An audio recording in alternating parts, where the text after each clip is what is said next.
from Obama. Those are strong words, but what does that mean? And how would progressives proceed without the president? Meanwhile, there are reports that the president might move on from Larry Summers to Roger Altman for his top economic advisor. Altman might be one of the few Democrats in the country who, in my opinion, are more pro-Wall Street than Summers. Is there any hope that this president will someday do something that is actually progressive? Find out if I'm being too tough on him. David Sirota is a radio host and a syndicated columnist. Bill Press is also a radio talk show host. They both join us now. First, Bill, I know you think the president has done some things that are progressive. Educate me. Why am I being too tough on him? Well, first of all, Jake, let me just say, all three of us are members of the professional left, okay? I've even been accused of that at the White House, and all of us have been critical of President Obama.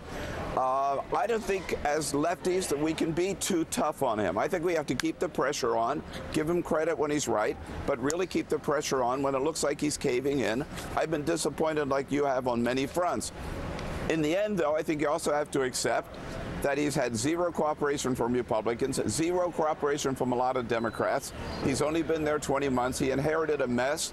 And frankly, I'm surprised he's been able to get as much done as he has so far. So I'm not saying ease up on him. I'm just saying you have to be realistic as well. David, what do you think? I mean, let me ask you, in the goofy way that people often ask on TV, give me a report card of the first 2 years. I mean, you're a tough, strong progressive. I don't suspect you're going to give him an A, but what grade do you give him? Well, I don't mean to cop out, but it's really an incomplete. I mean, these next 2 years are really, really key. I think the Bush tax cuts and the Afghanistan war are really the key issues here, right? The Bush tax cuts represent the Bush vision for economic policy. Extending them even temporarily, all of them, after campaigning against them, would be a Democratic president going on record saying that even temporarily, the Bush economic vision is a smart economic vision. That would be a huge, huge failure. Walking away, publicly walking away from a commitment to start drawing down troops from Afghanistan, as we've heard in the news that the Obama administration is proposing. That would also be a huge, huge failure. So I think these next few weeks and months will really tell us what that report card is. So, Bill, on those two issues there, I mean, you've got Obama looks like he's going to compromise on the Bush tax cuts. If they extend him for 2 more years, you might get a Republican president, and they extend him forever in 2012. So that's a huge compromise if you're being kind. And then you've got Roger Altman possibly replacing Larry Summers. I mean, doesn't it seem like it's always the establishment choice, always the conservative choice rather than the progressive choice? Yeah, it does. I want to add to David's list. I think the don't ask, don't tell is a big test right now. I think extending the unemployment benefits is a big test right now, too. But look, on the tax cuts, I think it's a huge mistake to compromise at all. The president has made the case. We should not be borrowing $800 billion, $700 billion from the Chinese to give millionaires in this country a tax cut. I think you ought to stick to that, and I think you ought to put it up for a vote. Make the Republicans vote against middle-class tax cuts without an option to extend the tax cuts, even for 2 years. And you guys are both right. If they extend it for 2 years, then it will be another 2 years, then another 2 years. It's just a cover-up for making them permanent. As far as Roger Altman goes, Cenk, I got to tell you, let's put Paul Krugman in there. Put somebody on our side in there. We've had enough Wall Street people in the White House. So, David, look, we literally have not had a show on this program that when I've been hosting that has disagreed. Everybody says fight on the tax cuts. Yet somehow Obama decides, no, we're not going to fight on the tax cuts. It's so frustrating. Where is he getting his advice? Why does he always go in the establishment way? And secondly, how do you move him off of that? That's the key question. Well, the answer is that there was a conflict in what he campaigned on.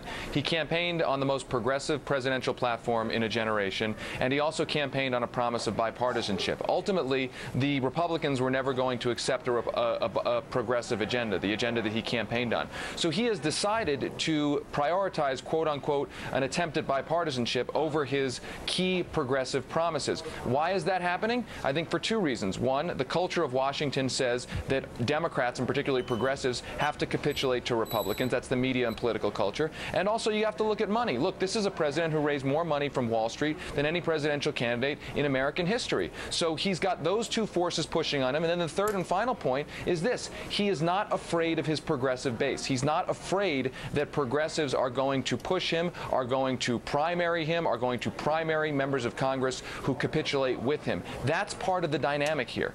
All right, well, hey, he brought up the primary word there, Bill. Yeah, quickly though, I just got to add, the president has not yet, he's given indications he might be ready to. He has not yet said he's willing to go for the 2-year extension, which means I think we've got our work to do. We ought to be on shows like this. We ought to be with all of the organizations we're involved with, keeping the pressure on. And I know that today, Nancy Pelosi and Steny Hoyer told him it's a mistake to do any compromise. So they're keeping the pressure on. Now's the time to really fight. All right, how about that primary idea? Is that too much? Would it hurt the president too much? Is it a good idea to pressure him in that way, even if the primary does not succeed? You know what? Just for I got to tell you, I love primaries. I think the more kind of challenges that we have, the better. I'd love to see Russ Feingold and Bernie Sanders. They'd be my ideal ticket. That's not going to happen. So, yeah, have a primary fight, but don't expect it's going to go anywhere. Obama will be our candidate in 2012. All right, David, now, if George Soros is right, and I know you've said similar things about moving on without the president, how? How do you, as a guy who's supposed to be the progressive president, if he's not doing what you think he should be doing, how do you move on without him? Well, what I heard from George Soros is that more resources and more organizing needs to go into progressive movement building as opposed to simply bowing down to any one or another president or presidential candidate or congressional candidate. We need more investment in movement organizing. That is organizing around a set of issues, not around a dear leader, not around a cult of personality, not around any one individual. The conservatives have a true conservative movement. The progressives, I think, need to invest more in movement building, organizing, again, around a set of issues that you're willing to pressure both political parties and any president on. All right. You know, speaking of the issues, one more thing for you, Bill. Yeah. I think the biggest issue is campaign finance reform. Until we change. Right. Right. Actually, guys, hold on one quick second. It turns out the Republicans are doing a press conference. This ought to be interesting. Let's listen in. All right. And a new leadership team. But as you've heard me say before, this is not about us. It's about the American people, because it's the American people who are in charge. And they want a Congress that focuses on the people's priorities, cutting spending, creating jobs, and reforming the way Congress does its work. Republicans have made a pledge to America to listen to the American people and a pledge to focus on their priorities, and that's exactly what we're going to do. We're going to focus on creating jobs, cutting spending, and reforming the way Congress does its business. We're going to fight for a smaller, less costly, and more accountable federal government here in Washington, D.C. Today, Republicans adopted an earmark ban that shows the American people that we're listening and serious about ending business as usual here in Washington, D.C. We hope the president will work with us on all of these priorities. And I also want to say how proud I am of the leadership team that our members have elected. I think we have a team that represents the broad consensus of our party, the broad diversity of our party, and I'm looking forward to working with them on dealing with the priorities that the American people have sent us here to deal with. We'll come back to that if they are saying something relevant. My guess is they're going to push for more tax cuts. All right, real quick reaction, Bill. Did you get anything out of that? You know what? That was just total BS. First of all, this is the day that Boehner and Mitch McConnell were supposed to meet with the president. They said they were too busy. Yeah, they're too busy putting out this Republican propaganda. Number one, they want to cut spending at the same time. They're asking for $800 billion for tax cuts for the wealthy and add that to the deficit. These guys are phony, and the president should call them out. They want to reform the way Washington works. This gang has not cooperated with President Obama on one issue in 2 years. They're total obstructionists. The American people don't want that. I think the president will be on TV right now saying, John, you're lying to the American people. All right, finally, Dave, real quick, on the issue of earmarks, don't you have to give them a little bit of credit? They did, in their own caucus, vote against it.